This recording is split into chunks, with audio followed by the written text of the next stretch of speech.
Okay. Good morning, hello, and welcome everybody here to this Heads of State Leadership for Water and Sanitation for All session. It's amazing to see you all here with us today, whether you're joining here live in Stockholm in this room, or whether you're watching online. To our online audience, I will say good morning, good afternoon, and good evening from whichever part of the world that you're watching from. And thank you so much for tuning in. You guys, we have a full room with us. I think we can start off with a round of applause for that. So it's amazing that you all decided to be here. I do truly mean that, because I always think the presence of people, the decision to come to this session, to make the time in a busy week where so much is happening, it really underlines the importance of the topic that we're going to be diving into today. So that's amazing to see. Now, I am very honored to be your moderator for today. My name is Hajji Yacoubi. I'm a former United Nations Youth Representative for the Netherlands. I currently work a lot on sustainability within the corporate world and the transitions that we need to make there. And from that background, I am particularly really excited and happy that we're going to be diving into some important topics for this discussion today. Because today is all about the Heads of States initiative, and specifically we'll be talking about how the leadership of Heads of States plays such a crucial and pertinent role when it comes to really making sure that we reach the goals that we need to reach by 2030, right? We all know that leadership can really be a game changer in our quest to achieve access to water, sanitation, hygiene, health by 2030, and we all know that we need to do it. So today we're going to be diving into many things. We'll hear about the first national compacts that have emerged from the Heads of State initiative that has been launched a year ago, even more than a year ago, at the UN 2023 Water Conference as part of the Water Action Agenda. So we'll be diving into that together, and we'll be looking at how these high-level commitments are driving real change. So that's something that we'll be doing. And not just that, because we'll also be looking at very specific country examples. So later on we'll have mentoring countries within the initiative. We'll be talking about successes learned there, lessons learned, challenges, and everything that we need to know when it comes to elevating WASH on national agendas. So a lot for us to hop into, but before we do, I have my general notices. There's no moderator without general notices, so bear with me as I guide you through them. So first off, it is important to mention that this session is being recorded for a social media video. We have František here on my left side, so a big shout out to him. I just want to say, if there's anybody in the room that does not want to be visible on any videos on social media afterwards, that is completely okay. Please walk up to me after this session and let me know, so then I'll make sure that you won't be visible in any recordings that are being used. With that being said, it is also good to mention, especially also for our online audience, that we have interpretation available for this session in 3 languages. It will be in English, French, and Spanish. It's really easy to access it. You can just go to the interpretation tag on the live stream and then select whichever language you want to listen into. So make sure to do that so that you can fully follow along today with everything that will be shared. And finally, also another shout out to Sarah. She's sitting in the corner there because she will be moderating our online chat. So that is a real cue to you, our online audience. We really want everyone to be a part of this session today. So make sure that you send in your comments, your questions. If you hear something that really resonates with you, something that you have maybe critical questions about, we really encourage you to do it, and we will be on the lookout for it with Sarah here in our midst. So I'd say give it a shot and make sure you do that. But that's enough from my side. I would say let's hop right into the topic for today. And to do that, I think there is no better person to invite to the stage who can really tell us a bit more about the intention of all of this, the insight, the aim, the collective goal that we have here. So it is truly my honor in welcoming to the stage, on behalf of the HOSI partners, Head of the Water Division in the Dutch Ministry of Foreign Affairs. Can we get a big round of applause, everyone, for Eva Schreuder?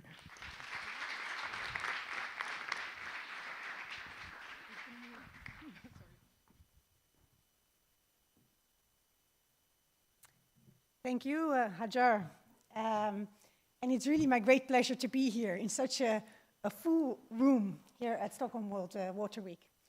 And on behalf of the Netherlands and partners, FCDO, UNICEF, Sanitation and Water for All, and IRC WASH, I really extend a warm welcome to all of you. And a particular welcome to your excellencies and distinguished speakers and panelists that we will hear of later this morning. And I'm really looking forward to hear your experiences with the Heads of State Initiative. Maybe do one step back, as Hajar said. Recently, as a co-host of the 2023 UN Water Conference and water champion at COP28, the Dutch government, the Dutch Minister for Foreign Affairs and Trade confirmed again her strong support for the G20's call of action on strengthening drinking water, sanitation and hygiene services, a topic that for the Netherlands is very close to our hearts. And moreover, water and sanitation are human rights that support healthy lives, dignity, gender equality, education, and economic development. Yet, and I don't need to remind you, perhaps this audience of that, we're not on track to achieve the WASH targets of SDG 6. Still today, 2.2 billion people lack access to safely managed drinking water, and 3.4 billion people lack access to safely managed sanitation. And to achieve universal access to safely managed wash services to countries, we need to increase annual spending with around, well, these figures are staggering, 131 US dollars, and what is it? Spending with 131 to 131 billion, and that means at least tripling current expenditures. And development partners like the Netherlands can support. But national political leadership and ownership at the highest level are crucial for sustainable and universal access to WASH. And that is why we're here today, and that is what the Head of State Initiatives and this session is all about. During the UN 2023 Water Conference, the Netherlands decided to join forces with partners that I just mentioned, UNICEF, Sanitation and Water for All, and IRC WASH. And recently we welcomed FCDO. And a meeting with His Majesty the King of the Netherlands paved the way for the Heads of States initiative. And this initiative is designed to stimulate national commitment for WASH and have this confirmed in a visible, by means of a signed compact at the highest level. Partners will support and guide the country in its follow-up, and the Netherlands will remain dedicated to this initiative. I would also like to take this opportunity to stress the importance of the Africa Water Investment Plan, in particular for African compacts. The Heads of State Initiative and the Africa Water Investment Plan are complementary. The Head of State Initiatives articulates national political commitment at the highest level, and the African Water Investment Plan articulates the Africa-wide finance strategy. Both are recognized as potentially transformative in the context of the Water Action Agenda. We will encourage the African Union and all African governments to advance both initiatives in tandem in the coming years. And with this session, we want to take you along on a journey and share some insights on how high-level political engagement can support access to WASH. And we will hear inspiring examples of change. And we will inform you how you can engage with the Head of State Initiative. And thank you again for being with us. I wish you a very inspiring session, and I will hand over the microphone back to Hajar to take you to the program. Thank you.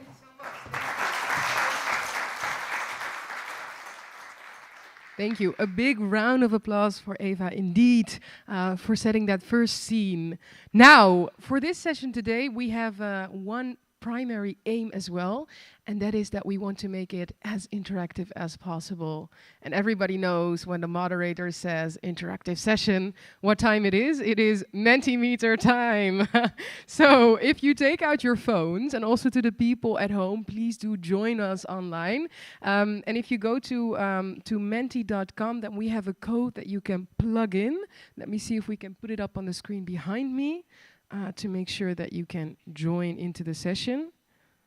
I can already see the code on the display, but you can also, yes. So if you take out your phone and if you type in the code above, you should be able to enter the polls for today. Now, it is important to mention that Mentimeter and the poll that we're using today, it is completely anonymous, and we really want you to feel free and open to be able to share your honest thoughts, and that way we can hopefully gather some input from both the people here in the room with us in Stockholm, but also to all those of you that are joining at home. Now, the very first question that we have for you is just to get a bit of a general understanding of who we have in the room, who's watching from home, and it is more so about what type of governance system your country has. So the country that you reside in, that you live in, can you share a bit more what sort of governance system it has? And that way we can maybe make some comparisons, some understanding. Okay, I see a lot of people that are living in a country with the democratic system, hybrid, authoritarianism, monarchy, a couple that are incoming. Please go along with filling it out, because that way we can sort of get a bit of an understanding. Now, the next question that I want to ask you with the Mentimeter, that will pop up in a little bit, it has more to do with how you would classify the political leadership for WASH in your country. Now, that's an interesting question to ask. Again, it's completely anonymous, but I will ask later on, after you filled it out, if anybody feels comfortable in the room here to share with us why they answered what they answered, and if they see like best practices that work really well in their country or things that could be improved, then I'm really curious to hear that. And also to the people online, if you want to share in the chat, then Sarah can liaise that to us here. So there we go. How would you classify the political leadership for WASH in your country? Oh, I was going to say we are at a sufficient grade of 5.5, but we're dropping down a bit. It's interesting because you see some little bubbles that are in the insufficient zone, the middle, and then some good ones. So it's like bubbly dispersed, so to say. Again, you don't have to share this in the room if you don't feel comfortable, but if you do feel comfortable, I would give you like 3 options. So you could say that your head of state is already aware and engaged. That would be a number 1. That would be really good and really a champion of WASH. I would give you a number 2, that your head of state is aware but not really engaged. Or a number 3, that they're not aware and also not engaged. So can I just see hands up in the air? And again, you don't have to participate if you don't want to, but if you do, I want to see hands for people that would say, in my country, the political leadership is both aware and engaged and a true WASH champion. Can we see hands? Okay, I see some hands coming up. You people, I have photographic memory, so I will get back to you in a little bit. Then the number 2, who would say they are aware but not really as engaged yet? Can I see hands? Oh, that is a larger group. That is the majority, I dare even say. And who says it is really dire and I would like to share that they are not aware and they are also not engaged? Who dares to? Ooh, okay, I have some brave souls. I saw you, but I also saw that you dropped your hand, so no worries. I know we have a full-packed schedule, but I would love to hear from some of you. Also, if you're watching in the online chat, let us know why you answered what you answered. But then first off, let me actually move to the side of the room here. Hi, you haven't noticed that I'm walking to you yet, but I'm going to give you a heads up that I'm doing it. Hi, I saw that you had your hand raised for aware and engaged, the true WASH champion. Would you like to share where you're from and why? Yeah. I come from Jordan. From the government, I work at the Ministry of Water and Irrigation. Yeah. And yes, it is a hot topic in Jordan because it's needed. Yeah. And if the leader is not interested, then everyone will not be interested, right, and we cannot work. Yeah. So it's perfect. Yeah. But that's also particularly so special coming from Jordan as being one of the most water-stressed countries in the world, right? This is the reason, exactly. We have the lowest share of per capita per day, so it has to come from the leadership to make the whole country work towards targeting better service for the customers. Yeah. Because it's so imperative, of course, to everything. Thank you so much for sharing. Thank you so much. Is there somebody from the middle group that would like to share?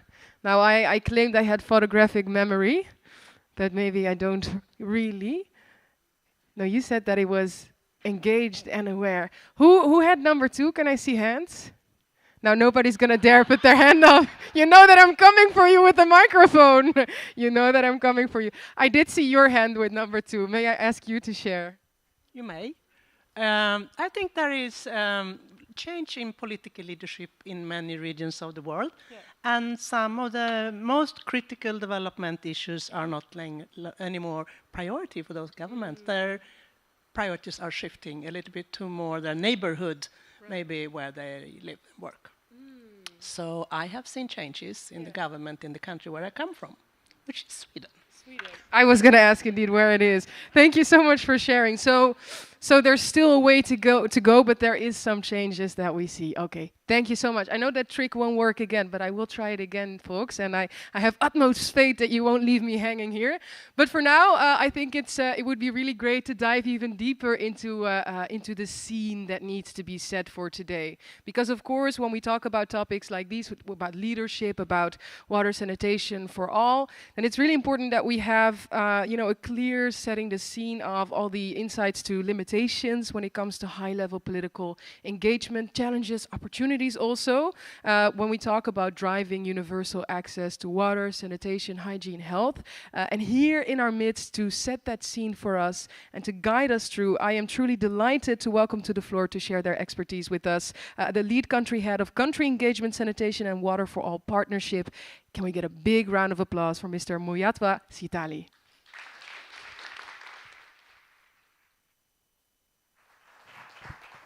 Good morning. So it's really a pleasure to stand here, and I just thought we should take a second to thank Haja for a really fantastic moderation. I think we have one of the great facilitators. Thank you so much. And also to our colleague who's doing the online moderation. I'm sure it's going really, really well there as well. So a big hand to you too. Thank you so much, Sarah. So we've got quite an exciting conversation ahead of us, and I would like to start by thanking all the partners that are involved in this initiative, and Eva already listed them, UNICEF, IRC, the Dutch government, FCDO, Sanitation and Water for All, and of course, the partnership itself, SWA, is comprised of more than 450 partners who are working in different countries, and among those, we've got nearly 90 governments, some of whom are very actively involved in this process. So we're really, really excited that this is a community type of work. It is a group of actors that have come together. So a big thanks to all our partners working on this. Now, I would like to start by asking a couple questions. Number one, how many of you, by show of hands, work with political leaders on a regular basis? And by regular basis, it could be once a week. You have to interact with a political leader. And by political leader, I mean somebody who's been politically appointed. So show of hands, you work with political leaders on a regular basis, maybe once, okay. All right, and how many of you work with people who interact with those political leaders? So you don't do it yourself, all right, okay, thank you very much. How many of you are in here, but you don't believe that heads of state can make a change? Anyone? All right. Is that your hand, Paul? No, I'm joking. Where are you seated? You are here. Okay, thank you very much. Anyone who is here because your boss is here and you really don't feel like you don't have to be here, but you're just here because your boss is here? Where are you? Anyone? Okay. Amaka? Joking? Where are you? Okay, thank you very much. So what is the Heads of State initiative? And I have clicker to take us. No, am I going backwards? No. Sorry, how can I get the right slides? Perfect, there we go. Okay, so the Heads of State initiative emerged out of a realization that ministers, political leaders at that level are doing a lot. And they also do require support sometimes and often to reach up to the highest levels of leadership, to reach up to their heads of state. And this initiative has emerged as a movement to support heads of state that have identified water and sanitation as a priority for their mandate and for their government. And so it has emerged as a movement to support those leaders that have identified water, sanitation, and hygiene as a priority, and that we can come together to provide them the support that is required to achieve this goal so that we could move quickly towards the SDGs. Now, one of the key things in this realization is that you will find heads of state who identify water and sanitation out of their own work as they visit communities, as they do the politics, as they campaign. They realize, they see that water and sanitation is a main issue and they want to work on it. Some of them may have to be encouraged to see that. They may have to be encouraged to do something. So it is a movement of both those that are convinced already and also a movement of those that could be convinced to join this group and work together towards accelerating access to water, sanitation, and hygiene. Of course, in a place where the president or the prime minister or the head of state, king, whoever it is that is holding that position, if they identify the issue on their own, they may come up with an initiative to drive that progress. We've seen that in India, where the Prime Minister really led the process. In some countries, it is ministers who speak to their presidents, and their presidents identify the issue, and therefore they take it up as a legacy program for their mandate. And we see that in those countries where you have to work with the president through the minister or through other actors, you could go through several stages before you get to the point where the president or the head of state, head of government really wants to put their stamp and support on this issue. Those phases could be the phases that you see here. There might be an initial phase of engagement with the ministers, an initial phase of engagement with the head of state. There might also be a process where you have to define what exactly is this thing going to look at and what is it going to be called. We've been calling most of these initiatives a compact, but it can be called a different name in a different context. The idea is that this shows massive, high-level political commitment from the head of state or head of government to really champion the achievement of water and sanitation and to bring the whole of government behind that. So that's really the true spirit behind the head of state initiative. It is a multi-stakeholder movement to support those heads of state that are identifying water and sanitation as their key issue that they want to work on. And of course, we realize that water and sanitation cannot be dealt with independent of other topics. So in some countries, this might be combined with other issues. Thank you so much, Haja, reminding me I only have 3 minutes. These are some of the examples that we have seen of different types of heads of state-led type of initiatives that drive progress on water and sanitation. You've got, at the beginning there, the one on Ghana was done at ministerial level. We're excited to say, I'm not sure I can say this, but we're excited to say that this week there might be good news, a lot more good news coming from Ghana. Maybe that's as far as I can say. And then we've got Liberia in 2010 that signed a compact at the head of state level, which was implemented even after the government changed. We have India, we know the Swachh Bharat, and I will not go into detail. We've got Nigeria, the Honorable Minister is here, he will speak a little bit about that. We've got several other additional countries that have also had similar types of programs or initiatives led at the head of state level. So there's really a momentum that is building, and we need to catch the moment as we get into the last 5 years of the SDGs. Now, we are also learning some critical aspects as we engage with different countries, engage with the ministers at this level. First of all, it requires time.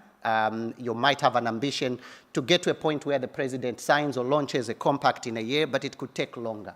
In some places, it might also be quick, depending on the opportunity that you see and the pathways to get to the head of state. It could be quicker. We also are learning that you could be opportunistic, and this being opportunistic could be because it's World Water Day and there's an engagement with the president, and you want to make it much stronger than just a speech that the president or prime minister could come and announce. So you want to take some of those opportunities. It is also good to have signed compacts or initiatives that the president announced. It is more important that they're implemented, because success will not come from a document that is signed alone. It will come from what is implemented. The role of the head of state is crucial. We think sometimes that it is engaging with them so that they sign, but it is really engaging with them so that this is their program, it's their legacy, they're the ones to follow up with other wings of government. Here you see a list of countries that are involved in this initiative since last year, and we're adding more countries to this list. If you are here and you really would like to join this group, please do not hesitate. There's still more space here for flags, and we can make this slide even bigger to include the entire United Nations. There is room for more. We're grateful again to all our partners, the 450 plus partners, and also extremely thankful to those that provide us the resources to be able to make this possible, and you can see a list of some of them on the group. Thank you so much, Haja. Was that the last 10 seconds? Super perfectly within time. So a big round of applause, everyone, too. But please stay with us. You can still stay with us. Yeah. No, it was so much so in time that I can even still do like an audience question to you if you'll take it. That would be amazing. Is there any question for Mr. Sitali in the room, online? I saw a hesitant hand. Yes, up here. I'll bring you the microphone. Then the people at home can hear you too. Yoke is not allowed to ask a difficult questions. She's involved in this process. Oh, you hold it. Okay, thank you. Thank you, Sitali. My name is Yoke Bak. I'm working with the Ministry of Foreign Affairs that is up there, and we initiated this Head of States initiative during the water conference. And my question to Sitali is, Sitali, you just mentioned that it's one thing to sign, but the other thing is to implement. Could you give just a couple of examples how we could work together on the country level just to implement the compacts? Thank you so much. Thank you so much, Yoke. I'm glad you're asking a not very difficult question. So I didn't tell her to ask that question. As you've said, implementation is really, really important because that's where the delivery comes in. We have a group of partners, as I indicated, and of course, we're happy to work with OSWA partners to make that delivery possible. We have been discussing, so for example, South Sudan just launched a compact recently, and there are programs at country level to make this happen, depending on the commitments that the government has made. We've also talked about a basic package of some kind of support that could go towards the country, but what's more important is what is in country, what is already coming from the government, and what is coming from partners at the country level to create that jump that is required. So, Yoke, I will end at that point, but happy if other colleagues might also want to add later. Thank you so much. Can we get a big round of applause, everyone, for Muyatwa Sitali? Thank you so much. Okay, and we actually, it's also a perfect bridge because we are going to go over to the country experiences, starting with Nigeria. So once again, thank you so much. And I love how you said there is a lot more space on the slide for flags, so people get the commitment up and join in on the fun, I would say. But you actually asked the perfect question, Yoke, because indeed, what are those examples that we see from countries? And specifically, I'd like to start with a country that has a mentor role within the entire initiative, right? And can really speak to being at the forefront of showcasing political leadership when it comes to taking this initiative further. So it is really with great delight and a true honor to welcome to the stage the very first country experience that we'll be looking at today, which will be presented by the Minister of the Federal Ministry of Water and Sanitation of Nigeria. Can we get a big round of applause, everyone, for His Excellency Minister Bello Mohammed.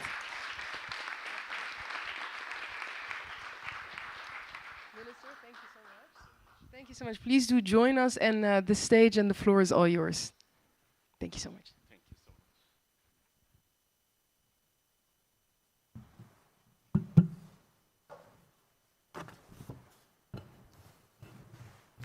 so much. Good morning, ladies and gentlemen. My name is Bello Mohammed Gorenyo. I'm the Honorable Minister of State, Water Resources and Sanitation, Federal Republic of Nigeria. Before I proceed, I just wanted to draw the attention of the moderator. There is a little or a small correction on the nomenclature of the bill or of the act that was signed in 2018. Nigeria has been enjoying an uninterrupted democratic rule from 1999 to date. So when an act is passed by the National Assembly, we don't call it edict, because edict is a military law at the state level. So I just want to correct that impression. Maybe you can just call it an act of the parliament or an act of the National Assembly to make it seamless in line with the democratic norms. Yeah, thank you for Thank you very much. Yeah. Yes.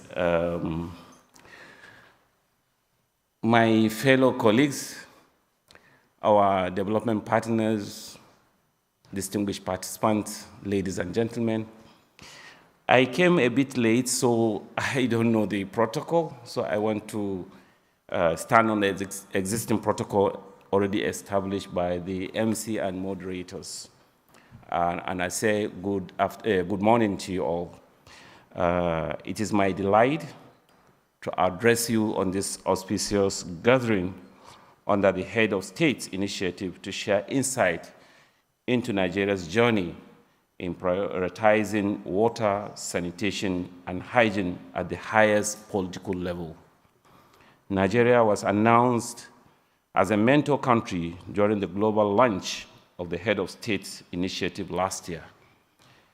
A presidential Executive Order 9 that gave effect to the Clean Nigeria campaign is a good demonstration of political leadership needed to accelerate access to wash services to our population and earn us that recognition.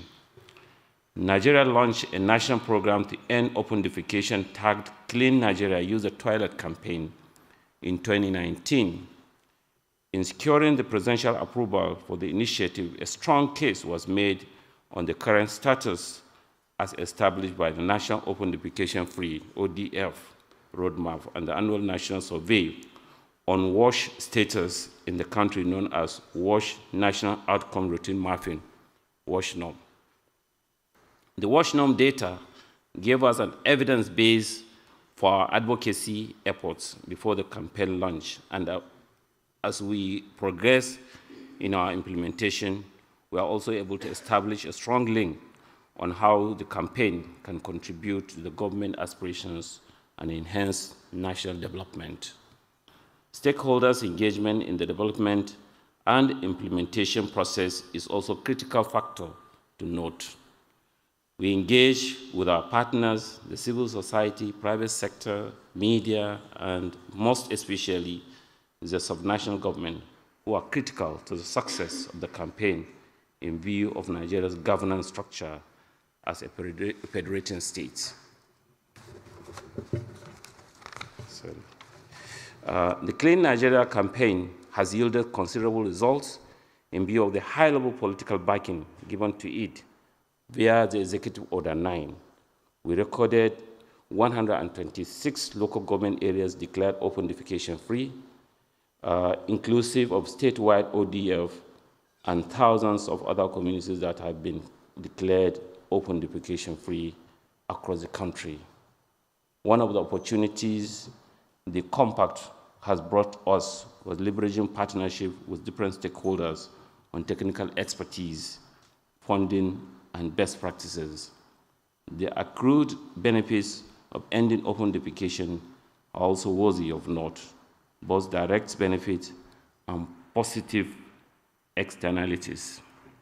As you may be aware, developing a compact is just a step in actualizing our global universal access to sustainable wash services. The implementation of the compact is also critical as its development. Challenges and obstacles are bound to surface in this process, and we are to stay resolved in our determination to succeed. For us, getting the states to show the same level of prioritization was a challenge. We are, however, focusing on the progressive states and engaging them to provide peer-to-peer support to the other states. Among the lessons we have learned is the need to continuously engage stakeholders at all levels. The new administration of President Tinubu has continued to show its commitment and leadership in this regard, with the steering committee of the campaign being chaired by the Vice President Kashim Shettima. Strengthening institutions and coordinations are also critical in driving success as we progress in our implementation. Indeed, compacts on water and sanitation, which identify sectoral goals, institutional arrangement, and action plans for implementation by stakeholders and are endorsed at the highest political level, will go a long way in addressing and bringing the wash service gap prevalent in many communities. This has been our success story in Nigeria, and we work forward to linking with other countries to achieve greater results. Nigeria is happy to be on board this noble initiative, and we congratulate countries that are taking this step in developing their WASH compacts. We also wish to encourage others as they aspire to improve access to sustainable water services that secure the needed political leadership. Evidence through a compact is the way to go. Permit me to appreciate the partnership spearheading the head of state initiatives, sanitation and water for all partnership, UNICEF, IRC WASH, and the United Kingdom of Netherlands for this event and providing the platform for engagement on this important issue. I wish to conclude by noting that Presidential Compact is a transformative endeavor and requires strong leadership, unwavering commitment, and strategic planning. I encourage all countries and partners to remain steadfast and focused in our pursuit for a healthier and more equitable future for all. Thank you for your attention, and God bless you.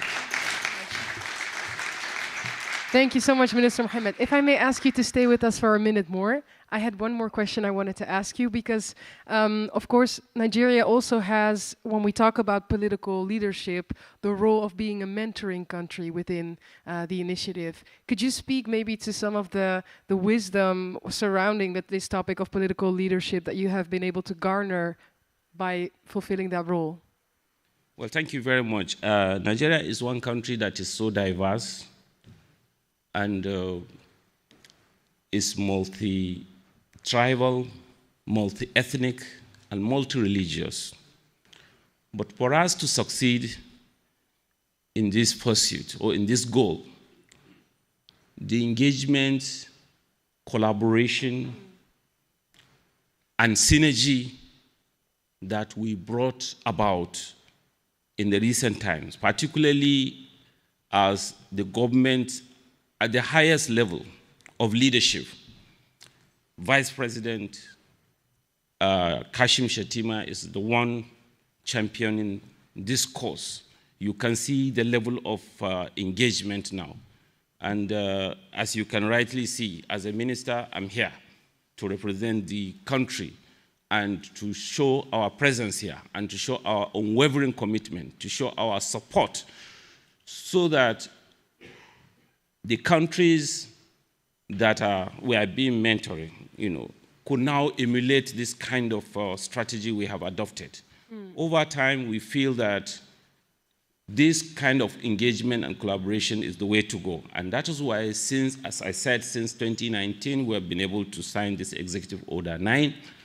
And we have been going into the length and breadth of our country to make sure that we achieve this success. So we, at the parent level, our president is also engaging different countries through the ECOWAS, through other continental engagements, so that this kind of collaboration will continue so that we will be able to have, a sustained engagement, sustained collaboration, right, and support for this kind of engagement. We thank you very much. Thank you so much. Thank you so much. Once more, can we have a big round of applause, everyone? And I want to say that I'm glad to be here. And I also want to thank the development partners, particularly the UNICEF, the ICR, and the Kingdom of Netherlands. We have been collaborating. They have been coming to our offices. They have been engaging us. There is a lot of engagement. There is no month, or at least in a month, we have them, at least within a month, we have them twice or thrice for engagement and for collaboration, doing one thing or another. So that's kind of engagement. And the support, the funding is enormous, it's huge. So we thank you very much for all this support. We thank you very much for the initiative. And we call on our, other countries to join this kind of crusade so that we'll be able to have a very sustained collaboration and support. Thank you so much, Minister Mohammed. Once more, thank you so much. Thanks for sharing that also.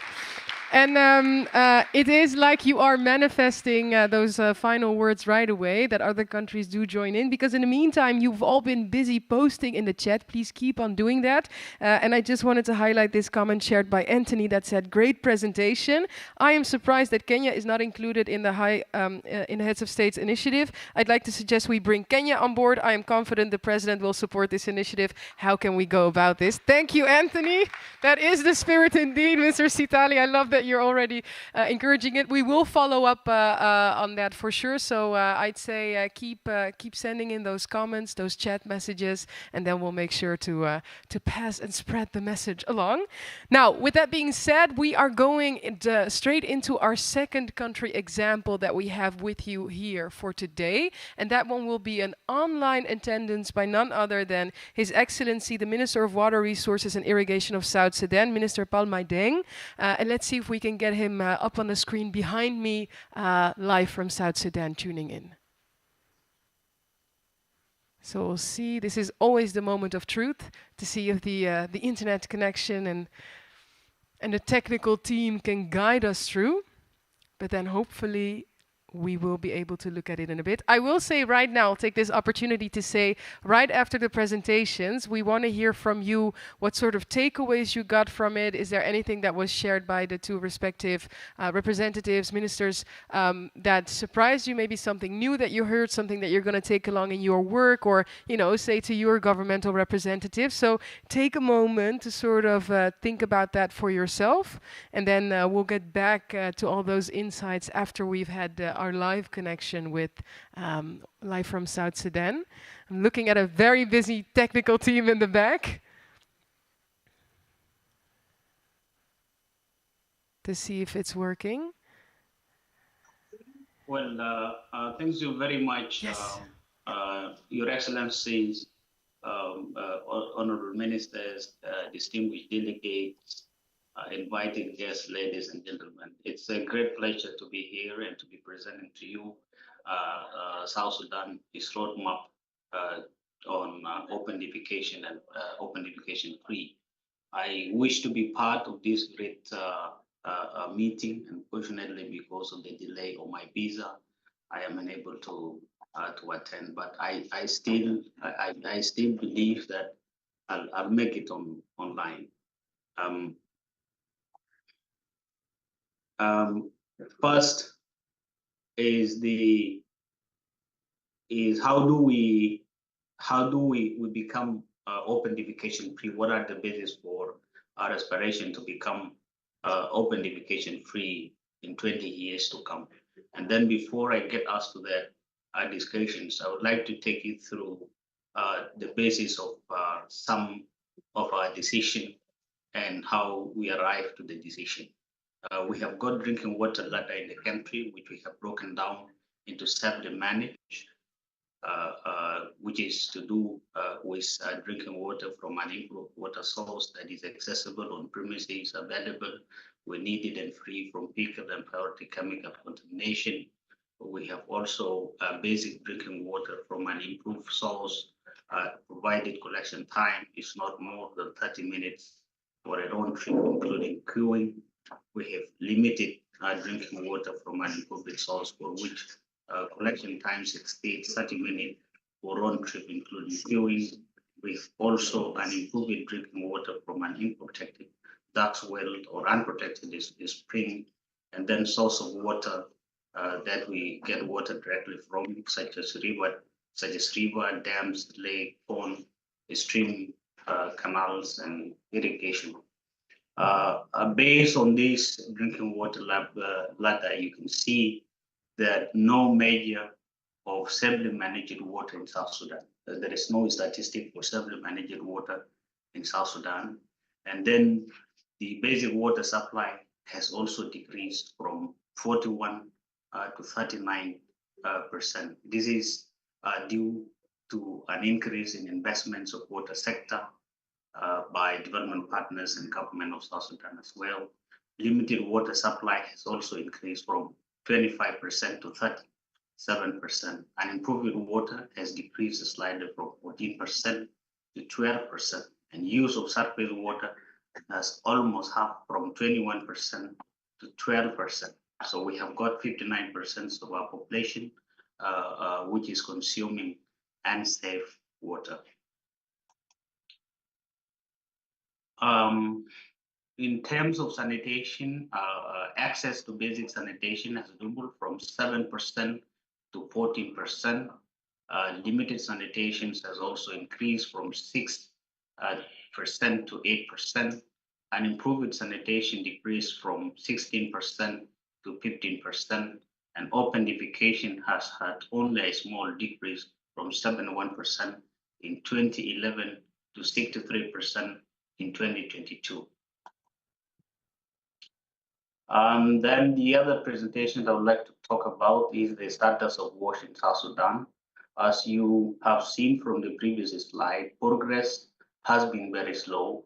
There has been a stagnant and regressive in our journey to achieve sustainable WASH. We have also challenges from policy to implementation, and then to deal with the challenges and meet the sustainable development goal.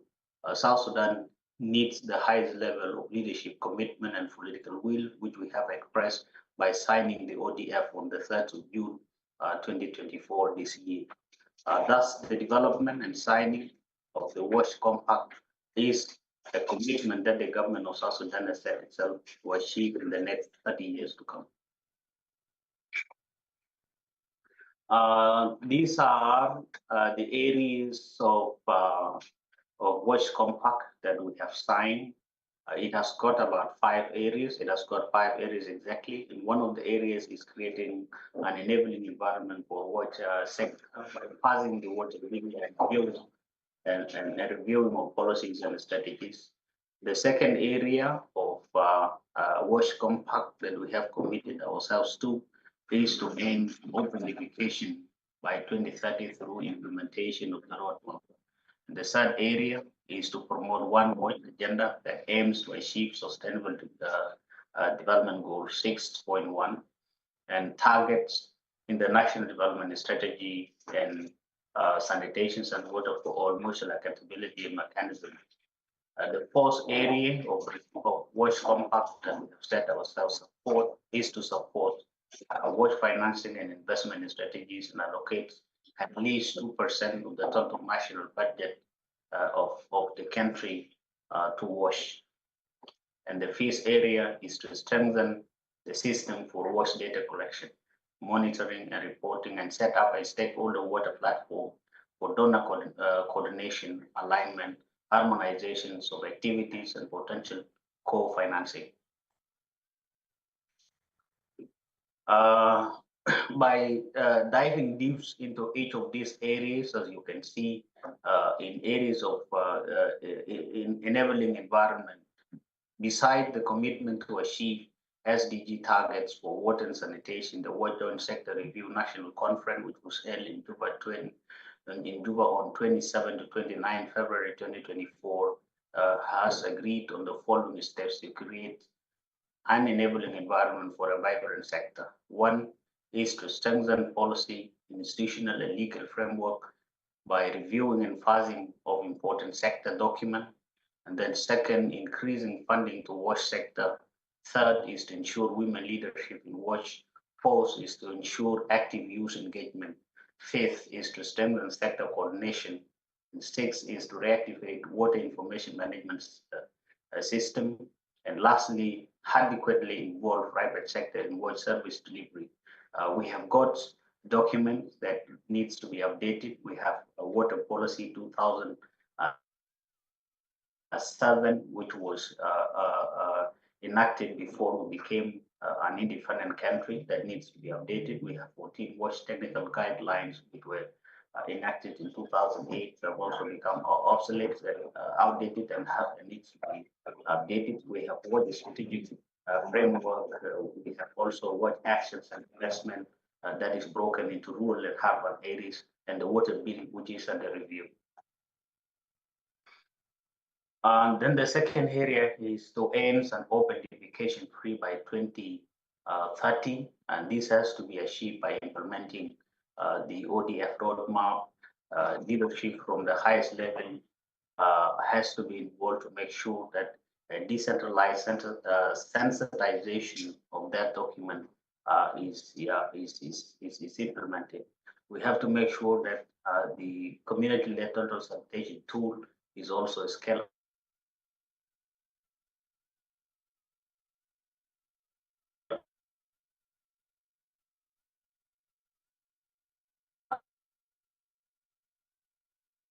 We have some connection issues, but let's see if we can get through the buffering.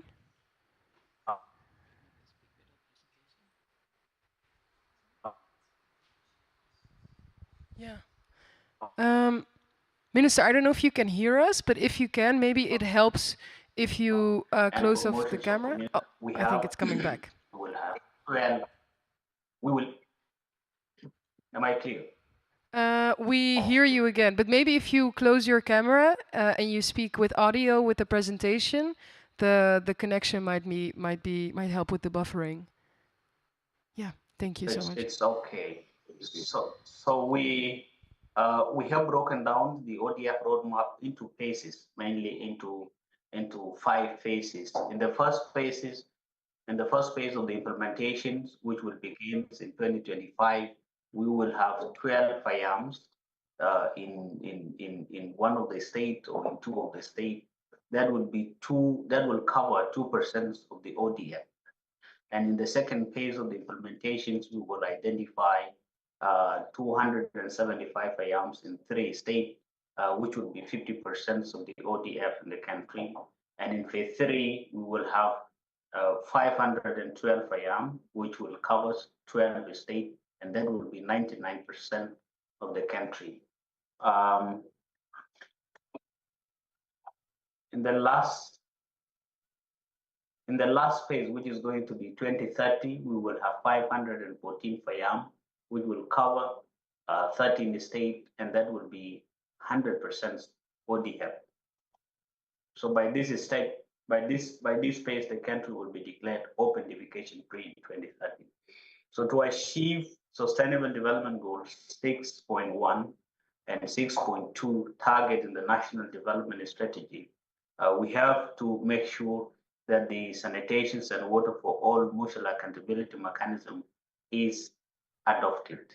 We have one watch agenda, which is joint sector, which will have something to do with joint sector coordinations and action. We will have sanitation and water for all mutual accountability mechanism, and a global accountability process is dedicated to stakeholders working together toward achieving universal access to water and sanitation service.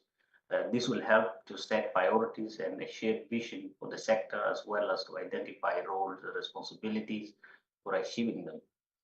This will provide a process for all partners to make commitments and hold each other to account on action they plan to take to reach the Sustainable Development Goal 6. Commitment based on national policies and enable monitoring will also be ensured.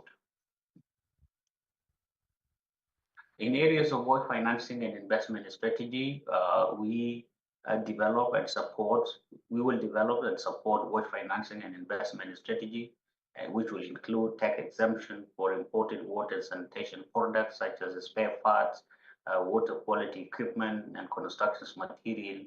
And the government will also make sure that a certain budget is allocated, which will be at least 3% of the total budgets of the national government.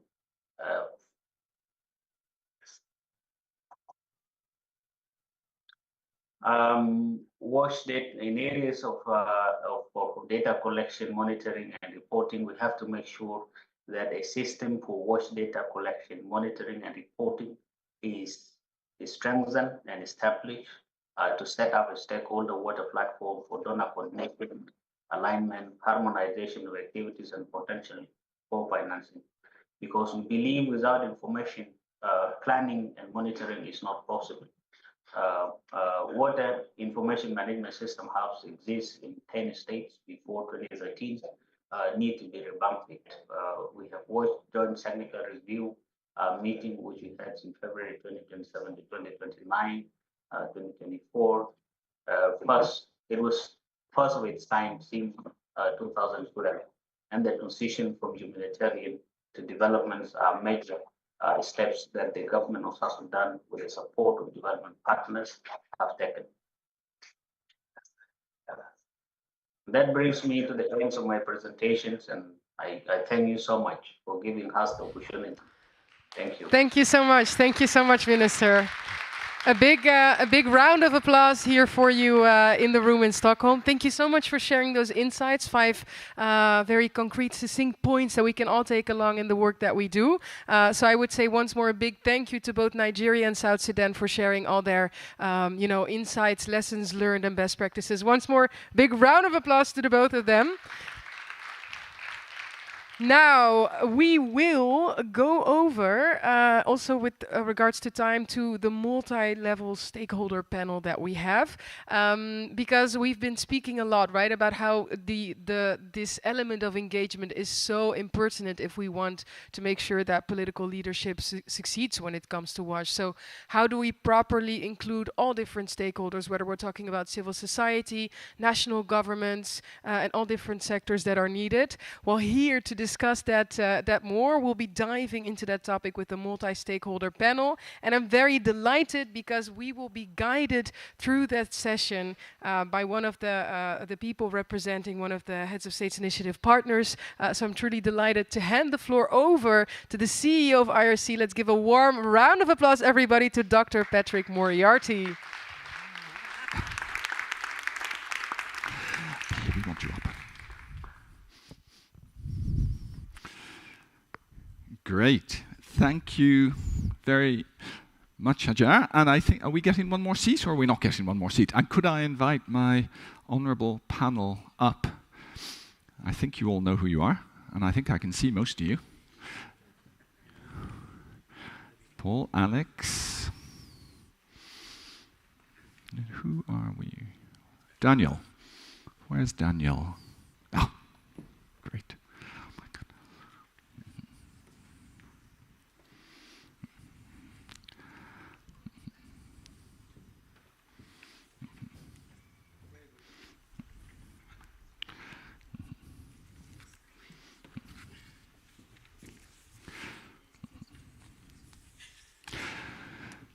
Great. So, thank you, first of all, very much, particularly to the 2 honourable ministers for their presentations. You know, I think it's, as long as I've been working in this sector, and I think many of you have been working in it for a long time too, I've been working in it for too long, many would say, we've been talking about political leadership. We've been talking about pushing water and sanitation and hygiene up the political agenda. We spend a lot of the time, if we're honest, because we're a little bit, I sometimes think as a sector, particularly when we come together and talk to each other like we're doing now and as we do in so many of our conferences, where it can be a little bit self-pitying. We sort of go, why does no one love us? Why does no one give us enough money? Don't they understand that for every dollar invested, there's a $3, $7, $15, $20 return, etc., etc.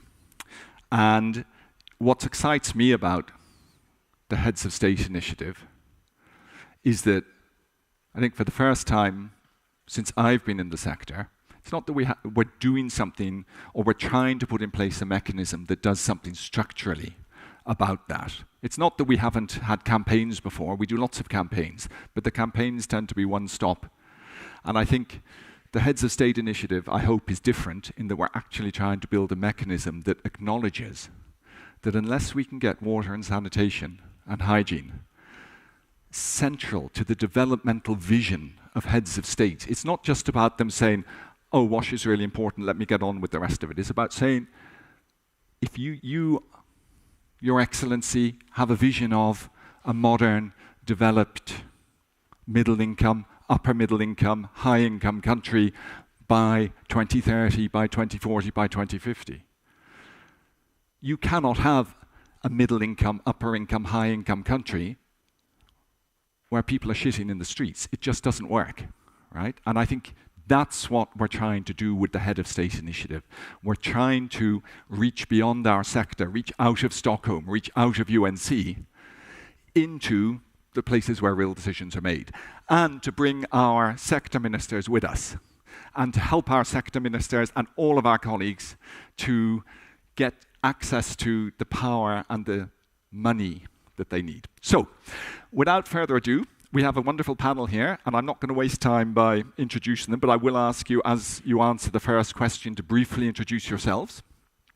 We've got a range of representation from civil society, well, lots of civil society, development partner, and I'll be honest, we were hoping to have a government minister here with us, but unfortunately he was otherwise occupied. So, but we do have a couple of questions to ask you, and having said why I'm believe in HOSI, I'd like to kick off as you introduce yourself by saying, what do you see? What's the value for you, for your organization, of this Heads of State initiative? And let us go, let's go ladies first. Let's start with Amaka. Hi everyone, good to see a lot of familiar faces in the room. My name is Amaka Godfrey, and I am the Executive Director for International Programs for WaterAid, UK. For WaterAid, as you know, WaterAid UK oversees 17 country programs across Africa and South Asia. Across the world, we have 23 country programs. And for WaterAid is really one of the things that we really prioritize, which is how do we get heads of states interested in prioritizing water and sanitation, and hygiene. We know that they have so many other overriding priorities, but how do we get it to the top? And for us, really coming on board and supporting this, which I have to agree, it hasn't been something that we prioritize. But leaving this room and talking with a lot of partners in my role as WaterAid is something that I will push across all our 23 country programs. Because I think if we get the heads of state really interested in WASH, it makes our work in country much easier. And it really makes the work that WaterAid does with partners very out there at the limelight, because we know we have the support of the heads of states. So for us, this is really critical. Thanks, Patrick. Fantastic, thank you. And if you could just pass to the left, let's go. So I think, Alex, you're someone I know who is engaging with heads of state and who's trying to get them behind investing in African infrastructure. So maybe could you answer the same question next? What is it that you are looking for from something like the Heads of State initiative? Good afternoon, colleagues. Good morning, viewers. Let me start by asking the question. Why did it take you 20 years to realize that you need to engage heads of states? And I think I can ask everyone the same question. I've been working with heads of state for the last 3 to 5 years, like very deeply engaged. That's what I do every day. It's my job. And this is upon when we realize that, first of all, Africa, the continent I come from, was woefully out of track with the MDGs. Then the SDGs came, just different targets, different terminologies, but the actions from the water community, global water community, and many stakeholders were predominantly remained the same, including our development partners, FCD or DFID then and others. They didn't change. We organized a brainstorming meeting in South Africa. African Development Bank of Southern Africa, the CEO of our African Union Development Agency, Auda Nepad, which is the AU's main development agency, the former president of Tanzania, President Jakaya Kikwete, who is my boss, as well as the former prime minister of Niger, and the regional economic groups, COMESA, because they deal with trade over 22 countries in Africa. We said, tell us, what is it that we are getting wrong as the water? Because we're seeing what's happening in the energy sector. The transformation is massive. In the IT, in telecoms, what is it? And then they said, but tell us first, so we need to understand what you've been doing. So we had AMCO, Executive Secretary of African Development Bank, or at a very senior level. And says, feel free, there's no media here, tell us what you've been doing and we'll tell you our honest opinion. And we said many things, and how we've been trying to organize meeting of water ministers and finance ministers to talk about water. And we went round and round many declarations, particularly in Africa, heads of state, Sharm el-Sheikh declaration, all these commitments, Paris harmonization and all that. Sector-wide approaches from the 1980s, the World Bank approaches, big push for boreholes and everything. And they're like, oh, you guys, you seem to have done everything, but forgot to do the most important thing. So like, okay, what is that? says, where is heads of state in all this? They come, they read you a statement, a declaration, and you are happy. Maybe just written by advisors, the president just picks it up and reads it before the event. What have you been doing? They said, if you look in all these other sectors, transformation was led by the highest level of political leadership. Prime Minister Modi in India, the Swachh Bharat initiative, he was at the forefront, cleaning the streets, leading from the front, with the World Bank financing behind it, UNICEF behind it. It was not the agencies, it was not the partners like ourselves, the global authorities that come from. It was the government at the highest level. And they were like, why do you want a meeting of ministers of water and finance? To fly them to New York, where they already go. They meet every day, every Monday in cabinet to talk about many things. Then you want to fly them to go and talk about water and finance? And did you think the Minister of Finance would just wake up and increase the budget for water without talking to the president? And my boss says, I was Minister of Finance and I was Minister of Water. You have to have the heads of state. So we support this initiative, and because of what I've just outlined, we pioneered with a number of partners, including African Development Bank, as well as UNICEF, Global Center for Adaptation, AUDA NEPAD, Global Water Partnership, to establish the first ever high-level panel on water investments in Africa at the heads of state level. President Macky Sall announced it, launched it, joined by other founding co-chairs, the Prime Minister of Netherlands, Mark Rutte, who is now left, as well as the President of Namibia, President of Kenya, William Ruto is part of that, Tanzania, Zambia, South Africa. And they all led from the front to show what must be done. A high-level panel investment plan has been developed.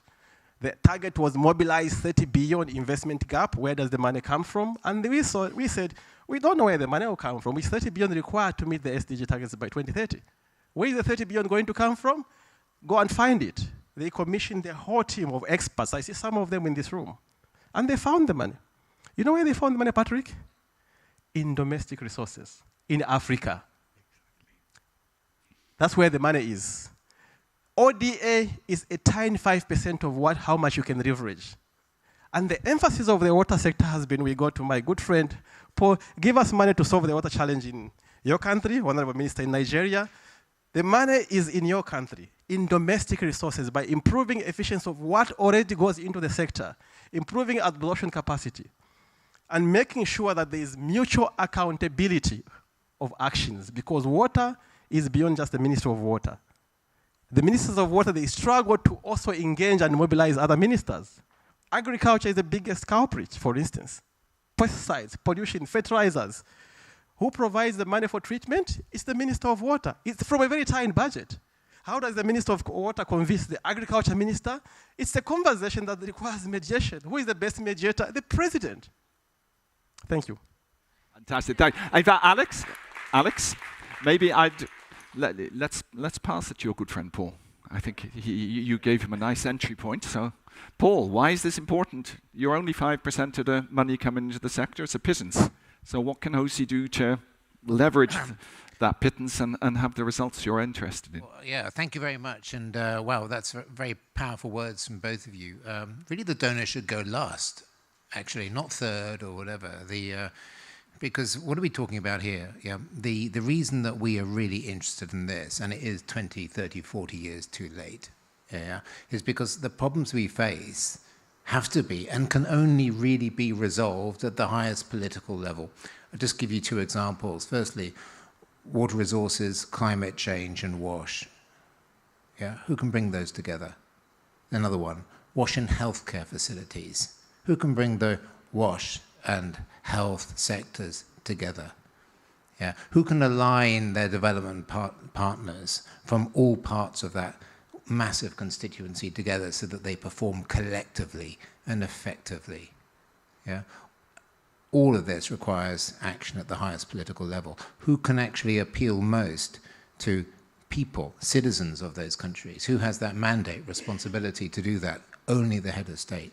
So this is actually where have we been, actually, as opposed to why are we here, repeating what you said. So this is why we're happy to support it. My only reflection is sitting next to Amaka. I'm just wondering, because Amaka's one of her former presidents of WaterAid, I think might have been then Prince Charles, now King Charles. Maybe we need to conspire a letter to write to our king as our head of state to help with this process. But there's a lot of work which can happen.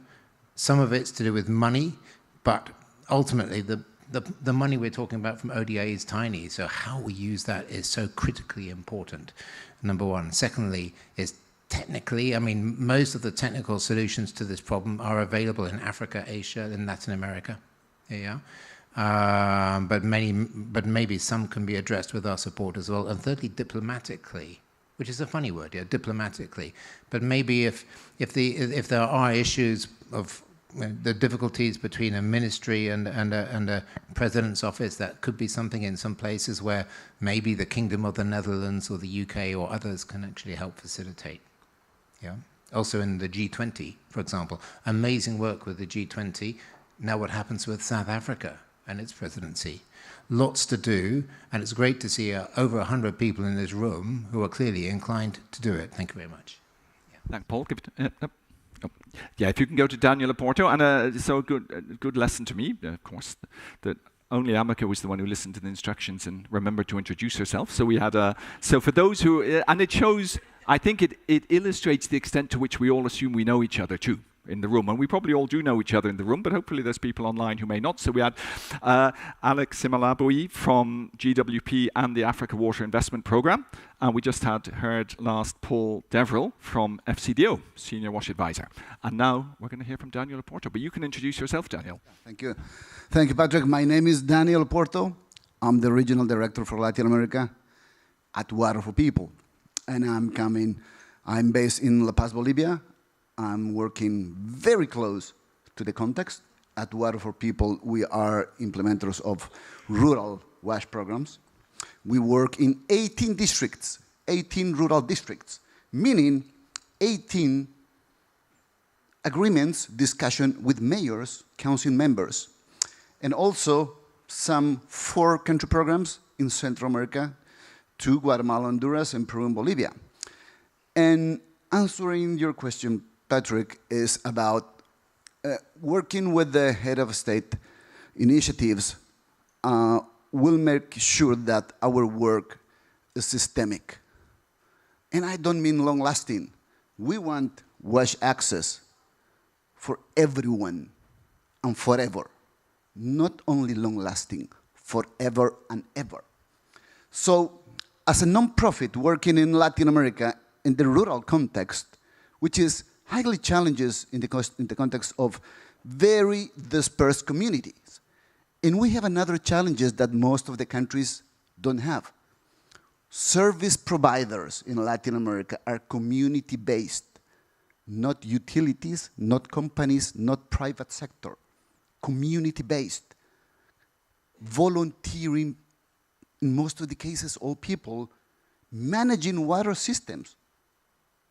So, the challenges of strengthening capacities of community-based water systems increase the needs of policy dialogue at the highest level. It's a matter of efficiency because there are, in the 4 country programs that we work, we have more than almost 3,000 municipalities or districts. Water for People is working in 18 only for the last 10 years, building water systems at not only household level, community level, 100% of the schools, 100% of the health centers in those districts. And the experience working and knocking the doors of WASH ministries or the closest sector, it's been challenging for several reasons. And we are doing a great job. In the case of Latin America, Water for People and IRC, we made great progress working in Honduras, for example. Now we are partnering more and more with SWA and also UNICEF, bringing the voice of the need of WASH better policies. And we have decided to prioritize one single policy, which is WASH finance for the country, for everyone and forever. There are other challenges, monitoring systems, WASH local offices, water quality, water infrastructure, many challenges. But we have decided to convey into one single challenge, with the ministry level, both the finance and the closest to the sector, is WASH financing. And I insist on everyone and forever, because rural, where the poverty, extreme poverty is existing, is rural and peri-urban. And we want to make these policies are there. But what's happening, Patrick, is this dialogue is getting some bumps in the road because of the political swings. The political cycles of developing countries is one of the main challenges that we need to be aware. But there's another challenge that it's within this room, probably with the best intentions, is the development sector. Just imagine that there are, I'm going to make the point, exaggerating a little bit, there are 17 world weeks according to the 17 SDGs. Probably today, in some part of the world, there's the World Food Security Week. Probably there's the World Education Week. So there are 17 SDGs. And one mayor told me, Daniel, we appreciate the support we are getting from Water for People, from IRC, building water systems, bringing sustainability, everyone and forever. Is it possible that you agree with your 16 colleagues with the other SDGs? Because my budget is very small, and you have 17 demands. So the first step is we need to agree in this room, and this, the representation of this room, about the SDGs catalyzers in all the regions, in all the world. Because we are confusing the leaders.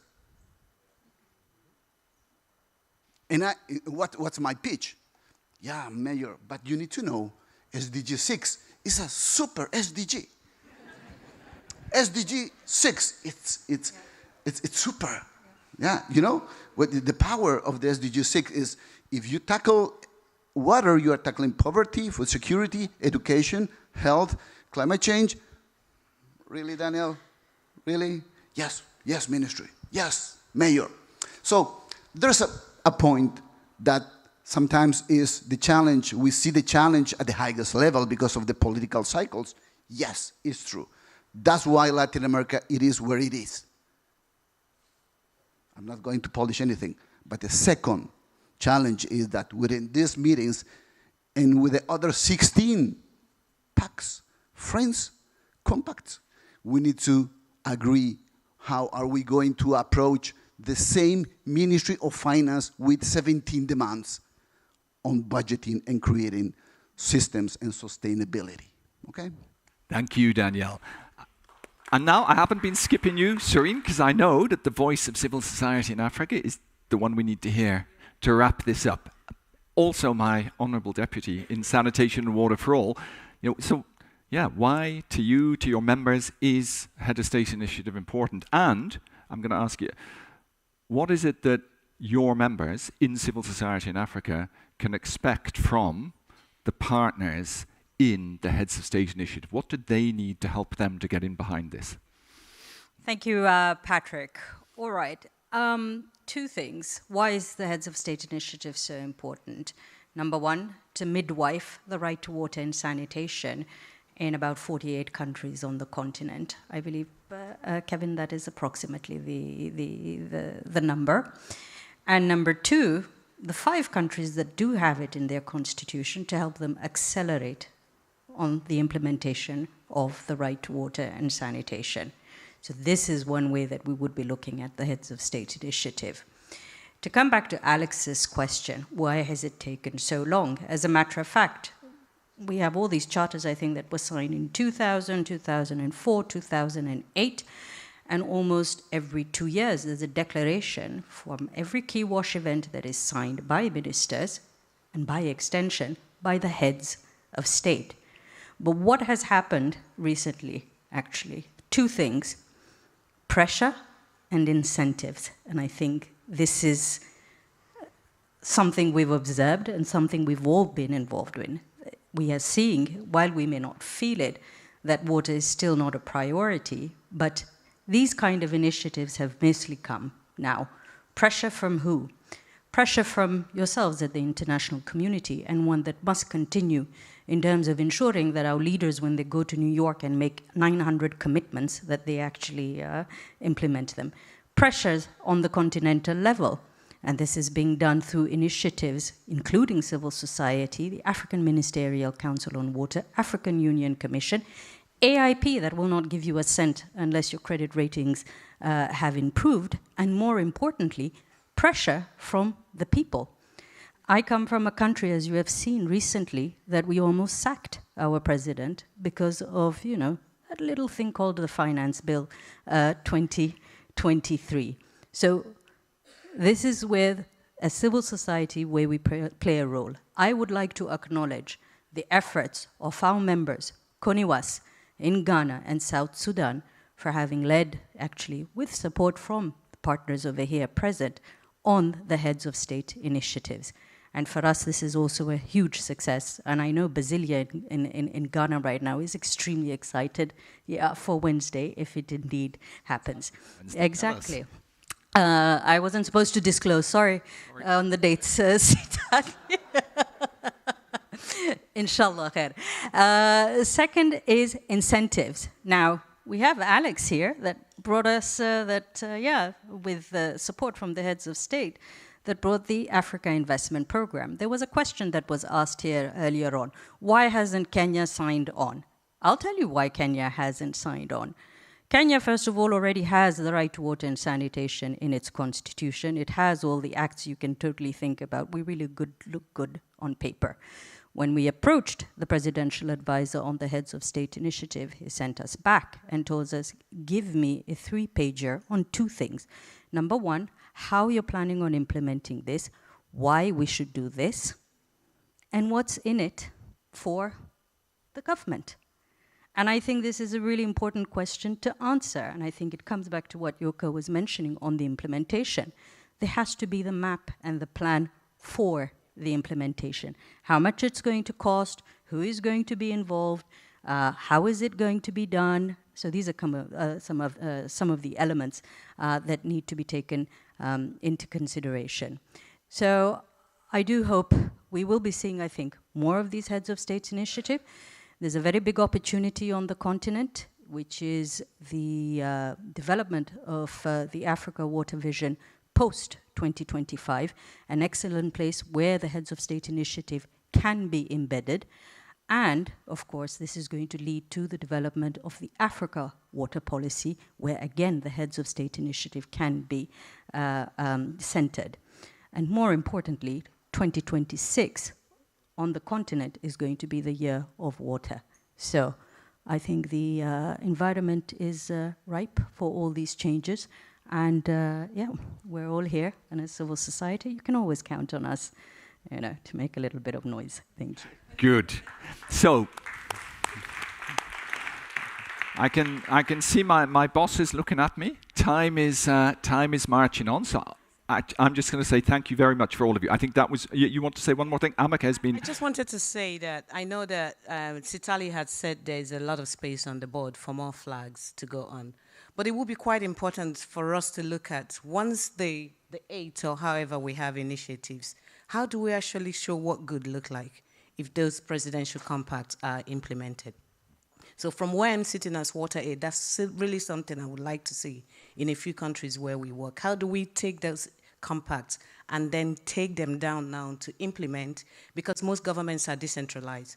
So you have to go to the states, the regions, the local governments. What does that mean in practice? And how do we get water to people? Because that's what this is really trying to show. I would have thought that was the question you'd be answering as Water Aid, right? Because I think, you know, as I said at the start, and you're quite right, Alex, I couldn't agree more. Ever since I came into this sector, it struck me how the tendency to nerd out, to be technocratic, to talk to each other, to have a lovely time, to talk about monitoring systems, all the stuff we love, and reverse osmosis, and to forget that actually water and sanitation is a political issue. It is a political issue. And if you don't understand that, all you are going to be is frustrated for your entire professional life. It is a political issue at the level of a mayor, at the level of a district, at the level of a regional governor, all the way to a head of state. And yeah, it's a good question, what you say, Serene, but to me, to be honest, that response from the government of Kenya is still a colonized response, to be honest. When you go, we'd love you to join this and to show your leadership, and they go, how much money is it going to bring me? Is that what we're looking for in leadership? I don't think so. I think we're looking for presidents who step up and say, this is important to us, and we'll make the money happen. And when we discussed this a few months ago, that was in a very powerful session with the government of the Netherlands. That was exactly what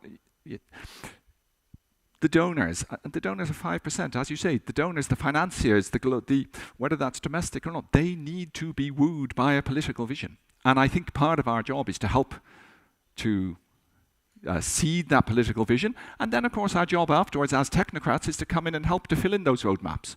Okay, you want to do it, but this is how you could do it. This is what it might cost. And then we can help. Thank you very much, everyone. Hajar, I'm sorry, back to you. And thank you, everybody. There's your mic. Thank you. No, I'm actually happy you made that last edition because it really speaks to the core, right, of what we're here for. So thank you so much for that. And also, Amaka, for making that point, because it is also the exact question that we want to propose to you guys. How do we make sure that, you as part of the global water community here or at home can also sort of support political leadership in WASH globally or in your countries? What do we sort of need to do to take all the things that are being said here today and, pass the baton forward and make sure that the work is actually being done? And the way in which we want to ask you that, of course, is through Mentimeter. So for one final time, I will ask you to slide those phones out and to go to menti.com. If it's still open, that's even better. Let's see if we can get it in the back. So the first question we want to ask you is, what kind of organization do you work for? That to us is also valuable information. Again, it's anonymous, but it does give an overview of the people that have attended this session, that have been thinking along with us today. So I see some things coming in. Okay, we have equal, on par, private sector and NGO, but in the meantime, NGO is growing more and more. Government, we have knowledge institutions, academia, think tanks, others, government growing, donors. It's good to see that there's a widespread representation of organizations present with us here today in the room, but also online. And now that second question, right, that I already spoke of. We all know that the work doesn't end here today. We all know that each and every one of us can take the core and the very heart of these messages and bring them in the work that you do back home, whether that's, within an NGO, organization, government. So the question we want to propose to you is, in what ways can your organization or you as a water expert support political leadership for WASH, both globally and within the countries you operate? Ooh, the $1 million question. Take some time to fill it out, because we're very interested to see what you have to say. In the meantime, it was very interesting to see also the chat comments that were sent in to the live stream. People speaking to specific country examples, encouraging also the call for action from Anthony also that we had for Kenya. Some other country mentions that should become a part of the Heads of State initiative. So it's good to see that the messages and the speeches really resonated today. And we hope, of course, that it will ripple onwards after this session.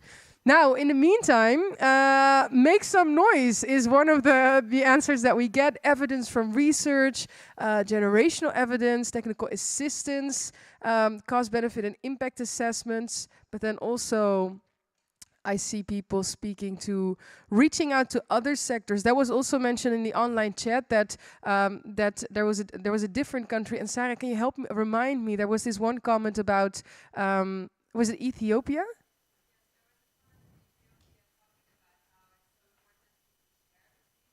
Yeah. Right. Yeah. Right. So for the online audience, indeed, the fact that somebody from Ethiopia shared that the visit to India was part of the motivation for the country to take up more ambition with regards to WASH. So that shows sort of the impact that sharing country examples and insights can have. A lot of things that are coming inward, I think, but political will at the center is something that I just see slightly here in the bottom right corner. It really speaks to the final words that Patrick shared with us. Keep them coming in, because we will save all these comments and they will serve as input for us, so nothing here will go to waste. But for now, I'd say thank you so much for sharing that. We are almost, folks, at the end of the session, which is super unfortunate. But what is very fortunate is that we have somebody in our midst that can do justice to everything that has been shared and that will share some final reflections. I would say no pressure at all, but can we get a big round of applause for the UNICEF Director of WASH and CED, Cecilia Sharp, everyone, that will share some final remarks. Okay, that's fine. Thank you. Thank you. Oh, this has been so inspiring. Thank you. And thank you so much for moderating so excellently. So, Excellencies and colleagues, I should have had the table in front of me, because otherwise I run the risk of losing my speech. But I just want to say it's time to wrap up this session, which has been all about sharing about the Heads of States initiative. And I think it continues to be an inspiring journey to listen to countries and partners in a confirmation of the potential that the initiative holds. And the question came up, why has it taken us so long? So last year, here at the World Water Week, actually, thank you so much, it helps me. Yeah, the HOSI, as we call the Heads of State initiative, we met for the first time after the water conference to start to talk and figure out how can we roll out this initiative together. And today we are here and we are reflecting over the developments, what has been accomplished, and what are the hopes that we are putting to this initiative going forward. So, Amaka, you asked what does success look like? What does implementation look like? And of course, this is the step where we need to go now. But perhaps I wanted to say that we can agree to the partnership, at least is the importance we all attach to political will and political leadership. And I think it is about the accomplishment by a country and for the sector at large to bring the commitments and aspirations on climate resilient water and sanitation to the communities. And as we close, colleagues, I wanted to share really short some reflections. They have been shorter and shorter as time was going by. But first of all, I think the importance we want to attach to country leadership. This is really about moving the needle on the challenges that we all see, even increasing with climate and other shocks and stresses, to be able to ensure that we can provide safe and resilient water, sanitation, hygiene services to those that really need it. And for UNICEF, obviously, it's critical that we are able to direct the political will towards national needs, national targets and priorities. And HOSI is a great vehicle to be able to do this. So I think what we all see here, and this is why this room is full and we have all this energy from all of you here, is we know that partnerships are key for success. Forging partnerships at global level, which is a HOSI, but particularly maybe at the national level, with heads of states, with government partners, civil society, development partners, all of us, academia not to forget. This is where we see this type of commitments and bringing people together to support the signature of a national compact that provide somehow the necessary assurance for partners and to, including the private sector, to increase their investments in the sector. So having a compact, the political will, clearly states that we are a sector who wants to move forward and we have something to offer for those who invest. Also, I think it's a way to inspire partners to integrate more of WASH and also other sectors to integrate more of WASH into their plans. Lastly, I think peer-to-peer mentoring and engagement is also key for acceleration of success. So signing a compact is, of course, not sufficient. We want compacts that generate real results on the ground for the most marginalized children communities. But we also want to inspire, I think, generations to come, to engage, to build resilient system for the future. And this is, of course, not achievable without doing it together and going beyond borders. So governments that have signed a compact and are moving ahead, they can serve as mentors and inspire others to follow suit. And I want again to thank Nigeria for being a mentoring country to other countries who want to engage in the partnership. And finally, I'm also happy to see that countries in general are moving forward. We have 11 countries who are on the process. And of course, I want again to, we don't have the government here, but the government of South Sudan being one of the first that has signed a presidential compact since HOSI was launched last year. So, but of course, here we want to welcome more partners, more countries to join this, which we can call a movement. So just to finalize, UNICEF, SWA, Netherlands government, IRC WASH, and FCDO, we are all remaining committed to the Heads of States initiative. We are here to support, to facilitate the move of this initiative forward. And I think we all want to see that HOSI can act as a catalyst, a source of inspiration to financing solutions, to policies, to new strategies, and most importantly, of course, as I started, to the access of climate-resilient WASH systems and services. So in closing, I'd like to thank all the speakers, the panelists, our eminent moderator who took us through this agenda almost on the time, and of course, you, all the audience, and thanks to all the governments and development partners that made this initiative possible. So lastly, I wanted to, first I wanted to invite you, all of you, to join us in an informal HOSI network meeting in the Dutch pavilion. It starts at 5 o'clock. And then absolutely last, if you want to get in contact and talk with somebody about the partnership, how to engage, know more about what the progress, etc., you can contact anyone who is on this slide behind me with the email. So thanks again for coming. Thanks for everybody engaging, and hope to see you soon again in all these deliberations. Thank you.